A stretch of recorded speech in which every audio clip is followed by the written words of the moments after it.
Hello friends and welcome to the Hindu editorial analysis for 23rd of September 2023। तो शुरू करते हैं आज का editorial discussion. First editorial people count the census is too important to be delayed for political reasons. हालांकि political article है, ज़्यादा important है नहीं, लेकिन जो जो कुछ इम्पोर्टेंट बात सेंसस से रिलेटेड है या जो डिले किया गया है सेंसस से रिलेटेड उसके रिगार्डिंग क्या उसमें पॉलिटिकल इशू रहने वाला है उसके रिगार्डिंग देख लेते हैं एक बार। तो सबसे पहले तो एक सेंसस हमें पता होना चाहिए कि कलेक्ट करता है पॉपुलेशन डाटा को, which is crucial to planning and development and the exercise is rarely devoid of political intent और कंसिक्वेंस। जाहिर सी बात है कि पॉलिटिकल इंटेंट और कंसिक्वेंस तो उसमें होते ही हैं, तो उसको तो डिनाई नहीं किया जा सकता है। तो ऑथर ने यही बोला कि a possible reason why the centre is eager to delay it until 2024 is the clamor for enumeration of caste, a question that the BJP is trying to evade। तो कहीं ना कहीं उससे जो कास्ट की बात हुई कि कितनी कास्ट का कितना नंबर है वो कहीं ना कहीं इवेट करना चाह रही है, ऑथर ने बताया है। दूसरा, in the last few years में अगर देखें तो changes in the citizenship act में जो चेंज हुए, conflict between some states and the centre regarding NPR national population register have further muddied the discussions on census. तो ये भी दूसरा कारण ये रहा है कि इन सब चीज़ों ने कहीं ना कहीं लाइमलाइट में रहे हैं, उसकी वजह से उनसे बचना चाह रहे हैं। फिर तीसरा, the propose 33% reservation for women, ये बिल्कुल रिसेंट है, in the parliament and assembly is linked to the next census and delimitation which adds on additional import. तो तीसरा ये बताया कि इसकी वजह से और है। दूसरा नेक्स्ट वन जो है, will also be the first digital census giving citizen an opportunity to self enumerate. और चौथा ये है कि इस बार जो है फर्स्ट डिजिटल सेंसस की बात हुई है जिसमें जो है सिटीजन्स को अपॉर्चुनिटी दी गई कि वो अपना सेल्फ एनुमरेशन करा सकते हैं। ठीक है ना। यहाँ पे एक ऑथर ने एक एक्ट को, अभी जो रिसेंट एक्ट एक पास हुआ उसको साइट किया है, the registration of birth and deaths amendment act 2023 that will come into effect on October 1 will help a centralised population register, electoral register, Aadhaar, ration card, passport and driving licence database. तो इस act के through जो है ये सारी चीजें centralise की जाएंगी, पॉपुलेशन रजिस्टर बन जाएगा, इलेक्टोरल रजिस्टर बन जाएगा, Aadhaar, ration card, passport, driving licence database जो है वो तैयार किया जाएगा। तो इसका नाम, इसका याद रखिए आप, registration of birth and death amendment act 2023, ये इफेक्ट में आने वाला है 1 अक्टूबर 2023 से। तो प्री के लिए ये इंपॉर्टेंट था इसलिए लिख दिया है। तो उन्होंने फाइनली ये सजेस्ट किया कि rather than trying to weaponise categorisation and counting of people, the government must take states and parties into confidence on all the issues around the census। कि इसको कैटेगराइजेशन और काउंटिंग जो होनी है, जो पीपल की जो सेंसस होना है, उसको वेपनाइज करने की बजाय स्टेट्स और पार्टीज को एक साथ आना चाहिए, कॉन्फिडेंस में लेना चाहिए और जितने भी इश्यूज हैं सेंटर के सेंसस एक्सरसाइज के अराउंड उनको एड्रेस करना चाहिए। Next is political red herring, the attempt to impeach Biden might backfire against the Republicans. तो कल हमने जो आर्टिकल एडिटोरियल डिस्कस किया था regarding impeachment of the current president of US Joe Biden, तो उसके लिए कि कहीं ये जो इवेंट है ये बैकफायर ना कर जाए, तो उसके लिए कल भी हमने बताया था, आज फिर से बताते हैं कि जो हाउस मेजोरिटी केस था जो मिस्टर बिडेन के अगेंस्ट था, मिस्टर बिडेन के क्लेम के अगेंस्ट था, एक्चुअली अपियर्स टू बी टेन्यूअस, क्योंकि जिस कमिटी ने ये बोला था कि $20 मिलियन का जो है फॉरेन सोर्सेज से जो है बिडेन और उसके एसोसिएट्स को जो है पे किया गया है, उसी सेम कमिटी ने जो है ये बोला है कि considered recently that the scrutiny of bank records did not yield evidence, कि इस बैंक रिकॉर्ड की स्क्रूटनी में कोई भी रिजल्ट नहीं आया, ये हमने कल भी बताया था। उसी तरह से जो एलिगेशन लगाए थे कि जो बिडन है उसको एज ए ब्रांड यूज किया गया था to peddle influence in business matters to the favour of Mister Biden do not appear to be standing up to scrutiny according to a report from the Congressional Integrity Project. उस report में भी ये बताया कि भाई ऐसा कोई जो है उनको इन्फ्लुएंस उसका देखने को नहीं है। ठीक है ना। और फाइनली जो क्लेम्स थे जो कि एक अनवेरिफाइड एफबीआई टिप के आधार पे लगाए थे, that mister Biden paid off prosecutors to end an inquiry into Burisma, a Ukrainian energy firm on whose board Hunter Biden had a seat, have also failed to unearth a smoking gun. तो ये तीनों ही fail हो गए, और जो allegations लगे थे based on the testimony of two whistle blowers that justice department intentionally interfered in a multi year investigation to Hunter's tax return, वो भी एक तरह से सारे ही ये चारों चीजें मतलब फेल हुई हैं, तो कहीं ना कहीं ये है कि बैकफायर हो सकता है। तो फाइनली उसने ये कंक्लूड किया, perhaps in a bid to seek a false equivalence to that dubious record and in the hope of dampening voter support for Democrats next year, mister McCarthy is attempting to simultaneously win favor with Mr. Trump and shore up his own wobbly support base in the House। को कहीं ना कहीं indirectly support एक तरह से तैयार कर रहे हैं रिपब्लिकन कैंडिडेट के लिए ही, ठीक है ना। वट एवर इज मोटिवेशन, चाहे उनकी मोटिवेशन कुछ भी रही हो, propose public spectacle risk a serious voter blowback in the next election. तो इसका इफेक्ट जो है वोटर ब्लोबैक नेक्स्ट ईयर के जो इलेक्शन उसमें देखने को मिल सकता है, क्योंकि होते हैं यहाँ पे क्या बोला है कि डेमोक्रेट्स में rally to mister Biden cause in greater numbers and the all important independent voters may associate this manoeuvre with unproductive partisanship. ये दोनों ही अलग अलग तरह से उसको लिंक करेंगे और ये शायद कहीं बैकफायर ना कर जाए, ठीक है। Next is India and the great power contest in West Asia. तो वेस्ट एशिया में जो पावर कंटेस्ट चल रहा है उसके रिगार्डिंग यहाँ पे ये पूरा का पूरा आर्टिकल यहाँ पे रहा है। तो इसमें उन्होंने ये बोला है कि अभी यूएस बैक्ड, अगर आप देखें तो एक तो जो G20 समिट में जो बात की गई है वेस्ट एशिया एंड यूरोप को कनेक्ट करने के लिए शिपिंग लेन्स से, रेलवे नेटवर्क से, पाइपलाइन से, डाटा केबल से, ठीक है ना, जो कॉरिडोर बनाने की बात की गई है वो। और दूसरा अभी देखें तो जो यूएस डेलीगेशन है उसने सऊदी अरेबिया को विजिट किया था नॉर्मलाइजेशन एग्रीमेंट लाने के लिए, किससे भी बिटवीन इसराइल एंड यूएई, ठीक है ना। सऊदी अरेबिया और इसराइल के बीच में उन्होंने एक तरह से नॉर्मलाइजेशन एग्रीमेंट लाने के लिए जो है काम किया है। तो यही है कि जो वेस्ट एशिया एक जियो स्ट्रेटेजिकली इम्पोर्टेंट रीजन है, ठीक है ना, जहाँ पे यूएस की डोमिनेटिंग प्रेजेंस रही है काफी पिछले डिकेड्स में, मतलब काफी डिकेड्स में। लेकिन अब जो है धीरे धीरे वो चैलेंज हो रही है कई फैक्टर्स के द्वारा, तो उन्हीं फैक्टर्स को यहाँ पे बताया गया है। तो सबसे पहले जो मिस्टर बिडेन की वेस्ट एशिया स्ट्रेटेजी है उसको उसने बोला कि ये दो पार्ट में बट ये पहला तो ये है continuation of the Trump era policy of bringing America two pillars in the reason.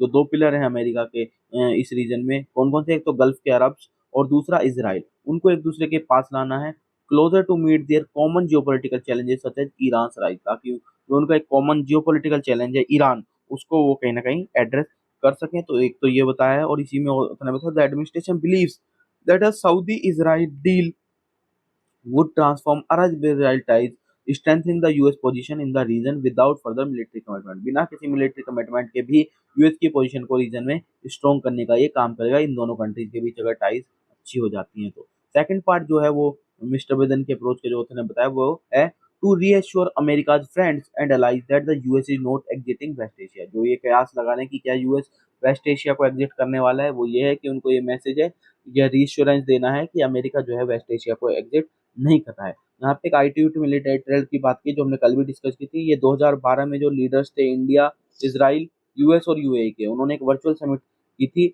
जिसको हम बोलते हैं I2U2 अब बोलते हैं, ठीक है ना। और जो इससे प्री के लिए आपको फैक्ट याद रखना है, जो आइडिया था behind I2U2 is to create a new platform that could expedite economic integration between West Asia and South Asia and offer economic and technological solutions to the problems faced by the global south। Global south जो भी problem face कर रहा है उनके लिए economic और technological solutions provide करना जो है मेनली आइडिया था, और एक प्लेटफॉर्म तैयार करना जो है आइडिया था, जो इकोनॉमिक इंटीग्रेशन को वेस्ट एशिया और साउथ एशिया के बीच प्रमोट कर सके। तो ये आइडिया था I2U2 को क्रिएट करने का। फिर जो इंडिया की प्रेजेंस है in the grouping of the Abraham accords countries, ये जितनी भी आपकी Israel, UAE, sorry Saudi Arabia, UAE वगैरह ये सब है, ये सब अब्राहम अकॉर्ड की कंट्रीज है। तो इनके बीच में इंडिया की जो प्रेजेंस है it was seen as a legitimate recognition of India presence in the region. कहीं ना कहीं इंडिया की प्रेजेंस की रीजन में प्रेजेंस को, दावेदारी को मजबूत करता है, ठीक है ना, उसके रोल को मजबूत करता है। India middle east Europe corridor, जिस कॉरिडोर की बात कर रहे थे हम वो ये है India middle east Europe corridor, जो कि अनाउंस किया था कब, G20 समिट में, ठीक है ना। Enhances new Delhi standing, new Delhi की जो स्टैंडिंग है उसको कहीं ना कहीं मजबूत करता है। It seeks to build an economic corridor from India western coast through the Gulf, the UAE and the Saudi Arabia, Jordan and Israel to the Mediterranean, bringing India and Europe closer. तो ये pre के लिए आपको याद रखना है, ये जो कॉरिडोर है बेसिकली कहाँ है, इंडिया के वेस्टर्न कोस्ट से शुरू हुआ गल्फ तक जाएगा जिसमें यूएई और सऊदी अरेबिया होगा, फिर जॉर्डन और इजराइल को जोड़ेगा, फिर वहां से मेडिटेरेनियन में जाएगा और इंडिया को जो है यूरोप के क्लोजर लेके आएगा, ठीक है ना। The US may not want to exit West Asia, but it has deprioritized the region in terms of its security commitments as its focus has shifted back to Eastern Europe and East Asia। तो exit नहीं किया waste Asia से, लेकिन जो reason है उसको डीप्रायोरिटाइज जरूर किया क्योंकि जो यूएस का फोकस है वो ईस्टर्न यूरोप और ईस्ट एशिया की तरफ ज़्यादा बढ़ गया है। लेकिन वहीं पर उसने बोला कि उसने ये भी बताया कि जो ये डीप्राइडाइजेशन तो किया है लेकिन उससे ये नहीं है कि जो पोटेंशियल ऑफ वेस्ट एशिया का या स्ट्रेटेजिक वैल्यू जो है वो वेस्ट एशिया का वो कम हो गई है, वो अभी भी उतनी ही बरकरार है क्योंकि US is pivoting to East Asia. तो चाइना जो है which is dependent on imports for over 70% of its oil requirement, is enhancing its focus on West Asia। तो वो जो गैप है, वो जो प्रायोरिटी है, वो कहीं ना कहीं चाइना फिल करने की कोशिश कर रहा है, क्योंकि चाइना जो है 70% इम्पोर्ट्स पर डिपेंड है गल्फ कंट्रीज ऑयल रिक्वायरमेंट्स पे, और वो अपना फोकस जो है वेस्ट एशिया रीजन में उसने बढ़ा दिया है। China has not only emerged as the biggest trading partner, but has also shown a willingness to play a bigger role as peacemaker, which evident in the Iran-Saudi reconciliation agreement। अभी recently conclude कराया है Iran Saudi Arabia reconciliation agreement, ये China ने जो है late किया। तो एक तरह से पीस मेकर का रोल भी चाइना जो है वो प्ले कर रहा है, उसने विलिंगनेस दिखाई है कि वो भी ये सारी चीजें कर सकता है। तो कहीं ना कहीं चाइना का रोल जो है वो एनहांस हो रहा है वेस्ट एशिया रीजन में, ठीक है ना। The US deprioritisation of the region has loosened its grip on its allies and left a security vacuum which have collectively prompted regional powers to autonomize their foreign policies and take steps toward a more predictable engagement with both friends and foes। तो कहीं ना कहीं वो जो deep addition देखने को मिला, उसकी वजह से जो वो सिक्योरिटी वाला गैप है, उसके लिए बाकी जो वेस्ट एशियन कंट्रीज है वो कहीं ना कहीं दूसरी तरफ, मतलब दूसरी तरफ उनकी भी शिफ्ट हो गए, और वो ज़्यादा मतलब बाकी के साथ एंगेजमेंट में आ गए हैं, ठीक है ना। उन्होंने अपने फॉरेन पॉलिसी थोड़ी सी चेंज किया और स्टेप्स लिए हैं ताकि ये वाला इशू जो है वो एड्रेस हो सके। They might welcome America's diplomatic push और economic integration plan, but they may not remain client states like they were during the Cold War and the unipolar world anymore। लेकिन अब वही अब प्रायोरिटी शिफ्ट हो गई है, अब वो उस टाइम की तरह सिर्फ क्लाइंट के रूप में काम नहीं करेंगी, वो एक जरूर बेशक डिप्लोमेटिक पुश और जो इकोनॉमिक इंटीग्रेशन प्लान है यूएस का, उसको जरूर वेलकम करेंगे, लेकिन एक कोल्ड वार के टाइम पे या यूनिपोलर वर्ल्ड के टाइम पे जो सिर्फ क्लाइंट स्टेट की तरह वो रह गए थे, जिसमें यूएस ही उनको सारी सिक्योरिटी के लिए वो डिपेंडेंट थे, उसकी तरह से अब वो नहीं है, उसको अब चेंज हो गया। दूसरी चीज जो बोली है वो बोली है the Biden administration despite its limited engagement continue to see Iran as a hostile power. अभी भी जो है ईरान को एज ए होस्टाइल पावर देखा जाता है। The rivalry between Iran and Israel would remain the central geopolitical concentration contradiction in West Asia। और अभी भी वेस्ट एशिया में जो इसराइल और ईरान के बीच जो रिवलरी है वो अभी भी सेंट्रल जियोपॉलिटिकल कॉन्ट्रडिक्शन देखने को मिलेगा। इंडिया के लिए एवेन्यूज की बात की तो मल्टीपल एवेन्यूज की बात की है। या यूएस चाइना कंपटीशन जो है वेस्ट एशिया में जो चल रहा है, उसने भारत के लिए बहुत सारे नए नए एवेन्यू जो है वो जनरेट किए हैं, ठीक है ना। India should welcome the moment but should not look at it through the prism of another cold war, or it should not put all its eggs in one basket as it did in Afghanistan। तो यहाँ पे कुछ suggestions होते हैं यहाँ पे दिए। पहला तो ये कि जैसा हमने अफगानिस्तान में किया था कि हमने सिर्फ जो अफगान गवर्नमेंट थी उसके ऊपर ही सब कुछ बोल दिया था और तालिबान को एक तरह से बिल्कुल ही एग्जिट है, तो वो वाली पॉलिसी हमें नहीं आना चाहिए। हमें यहाँ पे केयरफुल रहना है और हमें इसे कोल्ड वार के प्रेजेंट से नहीं देना है, ठीक है ना। हमें इसको एक मोमेंट वेलकम करना चाहिए, मोमेंट को उसका अच्छे से यूटिलाइजेशन करना चाहिए। फिर it is already part of the near functional international North South transport corridor that connects India to Russia through Iran and Central Asia. फ्री के लिए ये भी फैक्ट है तो कि इंडिया ऑलरेडी पार्ट है नॉर्थ साउथ ट्रांसपोर्ट कॉरिडोर का, जो क्या करता है इंडिया को रशिया से कनेक्ट करता है through Iran and Central Asia. फिर जो मिडल ईस्ट कॉरिडोर है would open another economic channel, एक नया इकोनॉमिक चैनल खोल देगा ये मिडिल ईस्ट कॉरिडोर हमारा। तो इंडिया का overall policy toward the region should stay anchored in the idea of multi engagement. जो पॉलिसी है या जो हमारे इस ओवरऑल पॉलिसी हमारे इस रीजन के प्रति रहनी चाहिए, वो ये नहीं चाहिए कि हम मल्टी एंगेजमेंट में ही इस आइडिया जो मल्टी एंगेजमेंट आइडिया है उसके अराउंड ही हमारी पॉलिसी होनी चाहिए। नॉट इन अपीजिंग और कंटेनिंग एनी ग्रेट पावर। किसी भी बड़ी पावर को ना तो अपीज करने के लिए होनी चाहिए, ना ही उसको कंटेन करने के लिए होनी चाहिए, ठीक है ना। तो मतलब ना ही हमें चाइना को कंटेन करने का वो हमें सोचना चाहिए, ना ही हमें यूएस को अपीज करने के लिए ज्यादा हमें सोचना चाहिए, ठीक है ना। लास्ट ये बताया विद और विदाउट द यूएस और respect of China presence in the region, चाहे यूएस उसमें हो या ना हो, चाहे चाइना की प्रेजेंस उस Middle East West Asia region में हो ना हो, India should strive to play a major geopolitical role in West Asia. India को जो वेस्ट एशियन रीजन है उसमें एक major role play geopolitical role play करने के लिए अपने आप को आगे बढ़ाना चाहिए। It extended neighbourhood without upsetting it traditional balance, जो उसका ट्रेडिशनल बैलेंस उसने बनाया हुआ है उसको बिना अपसेट किए हुए उसको एक एक्सटेंडेड नेबरहुड मानते हुए वेस्ट एशिया को जो अपना रोल जो है important role geopolitical role play करना चाहिए और उसके लिए आगे बढ़ना चाहिए, ठीक है ना। यही सजेस्ट किया है।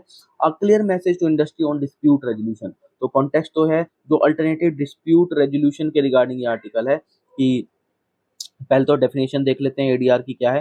तो जो एडीआर है it refers to a bouquet of mechanism that enable disputing parties to resolve their differences amicably without the intervention of court. बिना कोर्ट जाए एमिकेबली जो डिस्प्यूट्स हैं, डिस्प्यूटिंग पार्टीज हैं, वो अपने इश्यूज जो है सॉल्व कर लें, उसको ही अल्टरनेट डिस्प्यूट रेजोल्यूशन बोला जाता है, ठीक है ना। इसमें यहाँ पे जो अब तक हमारे पास सिर्फ आर्बिट्रेशन एंड कॉन्सिलिएशन एक्ट 1996 का अवेलेबल था, लेकिन अभी रिसेंटली जो जब मीडिएशन बिल जो पास हुआ है 2023 में मॉनसून सेशन में पार्लियामेंट में, तो वो एक वेलकम है यहाँ पे। और इसी फील्ड में मीडिएशन, अब ये प्रेसिडेंट के सेंट मिलने के बाद ये क्या हो जाएगा, मीडिएशन एक्ट 2023 इसको रेफर किया जाएगा।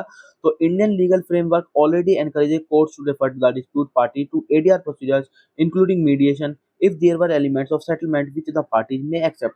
अभी भी ऐसा है, ऐसा नहीं कि अभी नहीं करते। अगर इंडियन लीगल फ्रेम ये देखता है, ऑलरेडी एनकरेज करते हैं कोर्ट्स कि आप मीडिएशन में जाइए। अगर उनको लगता है कि जो सेटलमेंट है वो मीडिएशन के थ्रू हो सकता है और जो पार्टीज हैं वो एक्सेप्ट करेंगी मीडिएशन के अवार्ड को, तो कहीं ना कहीं रेफर कर दिए जाते हैं केसेज को कि आप मीडिएशन के थ्रू जाइए, या एडीआर को रेफर कर दिया जाता है, ठीक है ना। The act will take this encouragement a step forward. ये जो एक्ट आया है ये इसी एनकरेजमेंट को एक स्टेप फॉरवर्ड लेके जाएगा। irrespective of a prior mediation agreement, it will obligate each party to take steps to settle their dispute through pre-litigation mediation before approaching the Indian court। और अब ये एक तरह से ऑब्लिगेटरी बना दिया जाएगा। पहले ये सिर्फ चॉइस पे था, या पहले ये कोर्ट डायरेक्ट करता था, अब ये एक तरह से ऑब्लिगेटरी बन जाएगा कि पहले जो दोनों पार्टियां हैं वो एक प्री लिटिगेशन मीडिएशन में जाएंगी और वहां पे इंडियन कोर्ट पे उसके बाद वो अप्रोच करेंगी। तो कहीं ना कहीं कोर्ट का बर्डन जो है वो रिड्यूस होगा इससे, क्योंकि कुछ मैटर्स जो हैं, काफी सारे मैटर जो प्री कोर्ट स्टेज पे ही वो सेटल हो सकते हैं, ठीक है ना। इसके बहुत सारे बेनिफिट्स हैं। वही ऑथर ने बोला पोटेंशियल बेनिफिट आर सेवरल। पहला तो ये है, it expected to reduce the filing of the frivolous claims before Indian court. जो इंडियन कोर्ट्स के सामने फ्रिवलेस केसेस आते हैं वो कहीं ना कहीं रिड्यूस होंगे, तो कोर्ट का बर्डन कहीं ना कहीं कम होगा। It may also mitigate the risk of deterioration of the parties relationship due to publicly fought dispute, क्योंकि कॉन्फिडेंशियलिटी भी है मीडिएशन में, तो कहीं ना कहीं जो डिटेरियोरेशन होता है पार्टीज का, पार्टी के रिलेशनशिप का, वो भी इसमें उसका रिस्क जो है वो भी कम ना कहीं एड्रेस होगा, कहीं ना कहीं कम होगा, ठीक है ना।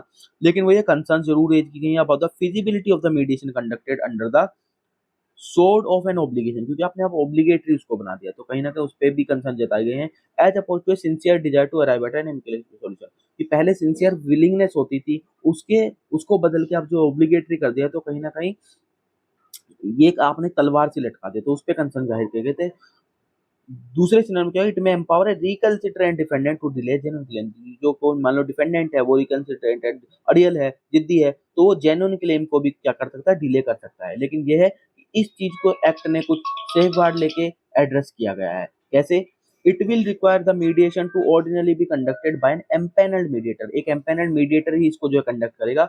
Who must always be neutral, जो न्यूट्रल रहना चाहिए, हैव अनकॉम्प्रोमाइजिंग एक्सपर्टीज, उसकी एक्सपर्टीज भी बहुत अच्छी होनी चाहिए। तो पहला तो ये इसके थ्रू एड्रेस किया गया इस इशू को। दूसरा सॉरी, इसी में ये भी है कि ये जो एक्सटेंशन है पार्टीज के द्वारा, they must also complete the medicine with in 180 days, 180 दिनों के अंदर जो है उसको फर्स्ट अपेयरेंस से उसको कंप्लीट कर देना है मीडिएशन को, ठीक है ना। तो ये टाइम क्लोज जो लगाया गया है उससे ये है कि आप अनड्यू डिले नहीं कर सकते हैं। दूसरा जो है वो ये है safeguard, the act will not remove the refuse of Indian courts entirely, कि आपने जो इंडियन जो कोर्ट्स के पास जाने की जो चीज पावर है या जो प्रेस्टीज है वो बिल्कुल पूरी तरह से नहीं खत्म करी है, वो दरवाजा फिर भी खुला हुआ है। A party may, in exceptional circumstances, seek urgent interim relief from a court before the commencement or during the continuing mediation। अगर कोई एक्सेप्शनल सर्कमस्टांसेज जो होती हैं या कोई अर्जेंट मैटर है, तो उसमें अर्जेंट इंटरम रिलीफ भी ली जा सकती है कोर्ट से। कमेंसमेंट अगर मान लो मीडिएशन प्रोसीडिंग शुरू नहीं उससे पहले भी, और मीडिएशन शुरू हो गए उसके बीच में भी जो है इस एक्सेप्शनल सर्कमस्टांस कोर्ट के रास्ते जा सकती हैं पार्टी, ठीक है ना। These provisions prioritise expertise and efficiency while ensuring that the obligation of pre-litigation mediation is not weaponized। और इन दोनों तरीके से ये इंश्योर किया गया है कि तो एक्सपर्टीज और एफिशिएंसी है वो भी प्रायोरिटाइज की गई है, और साथ ही साथ जो प्री लिटिगेशन मीडिएशन है वो उसको वेपनाइज ना किया जा सकता डिले करने के लिए, वो भी यहाँ पे इंश्योर किया गया है।